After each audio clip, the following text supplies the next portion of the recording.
how to live on the earth while looking to heaven. What is God's character? And who is God's Messiah? So look for those four things as we go through this chapter. So chapter 22, verse 1. And again Jesus spoke to them in parables, saying, the kingdom of heaven may be compared to a king who gave a wedding feast for his son, and sent his servants to call those who were invited to the wedding feast. But they would not come. Again, he sent other servants, saying, tell those who were invited, see, I have prepared dinner. My oxen and my fat calves have been slaughtered, and everything is ready. Come to the wedding feast. But they paid no attention and went off, one to his farm, another to his business, while the rest seized his servants, treated them shamefully, and killed them. So these stories that Jesus tells, they would understand some of this. You know, a king holding a wedding feast for his son.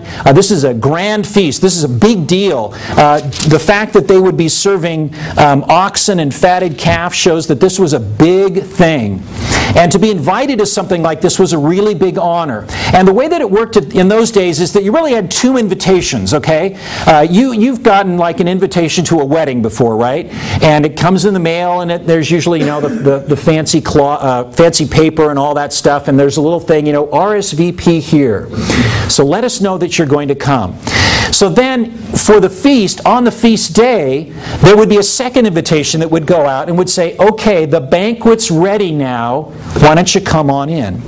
And this king here is talking about the second invitation. The first invitation's already gone out. Now he's saying, all right, everybody who RSVP'd, now it's time for you to come to this wedding feast. But the invitees wouldn't do it.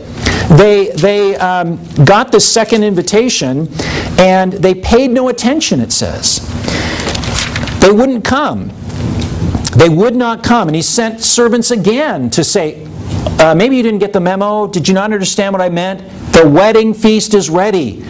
But not only would they not come, not only did they ignore him and just kind of go off doing their own business, but they actually harmed the servants that had been sent with this invitation. Now the people hearing this story would have been kind of scratching their heads going, this is a little bit unusual. What's going on here? And Jesus is making a point. Now what he's talking about here is the invitation to come into God's kingdom, the King of Kings, and to sit at the wedding feast with him. Now the religious leaders would have received this first invitation. They would have accepted it. They were Jews.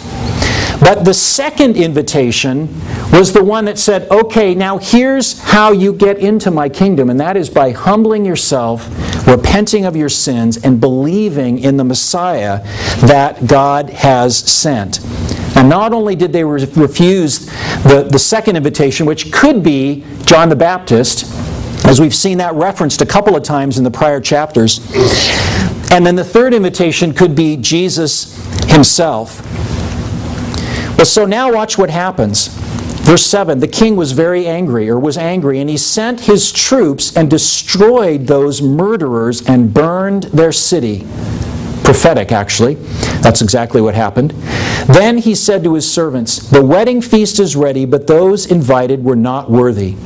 Go therefore to the main roads and invite to the wedding feast as many as you find. And those servants went out into the roads and gathered all whom they found, both bad and good. So the wedding hall was filled with guests. Now, the people hearing this story would go, huh?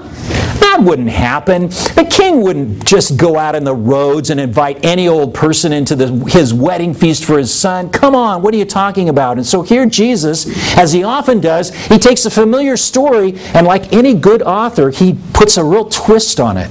Because what he wants to show is the compassion of God, the love of God, the same character that Jesus exhibited as he went around healing so many people that says, you know, I want everybody to come into my kingdom.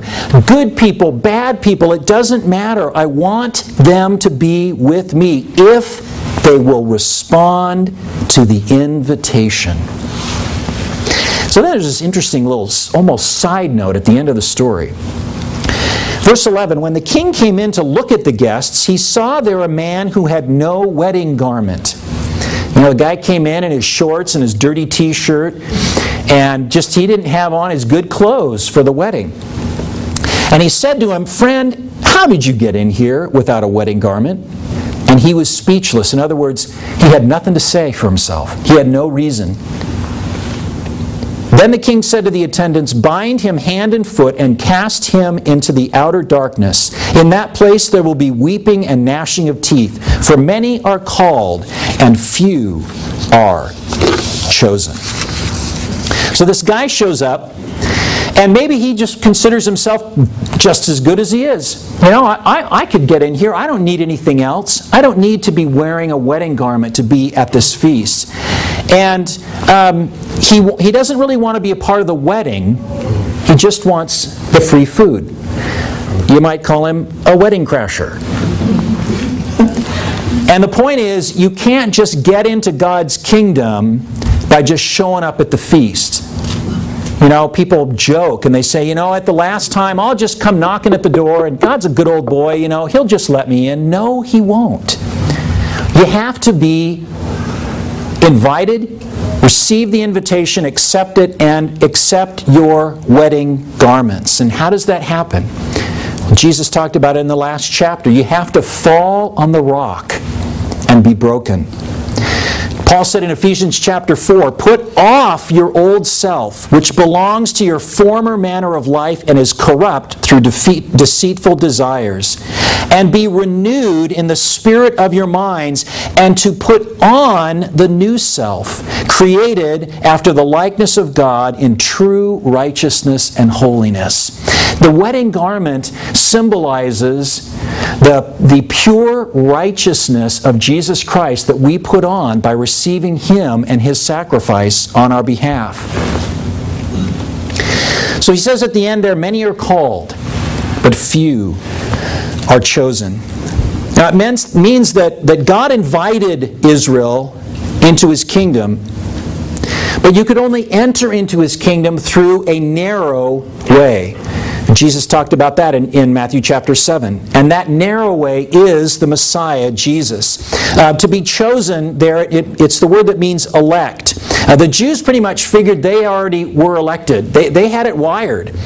But it only happens to those who cling to Jesus. So, verse 15, the Pharisees went out and plotted how to entangle Him in His talk. So now comes the period of time where they're saying, you know, this guy thinks he's really something. He's a pretty good storyteller, but when it comes down to brass tacks, we're going to see what this guy really knows. And they sent their disciples to Him, along with the Herodians. Now, we kind of just pass over that, but that's kind of interesting. Number one, why wouldn't the Pharisees come themselves? Were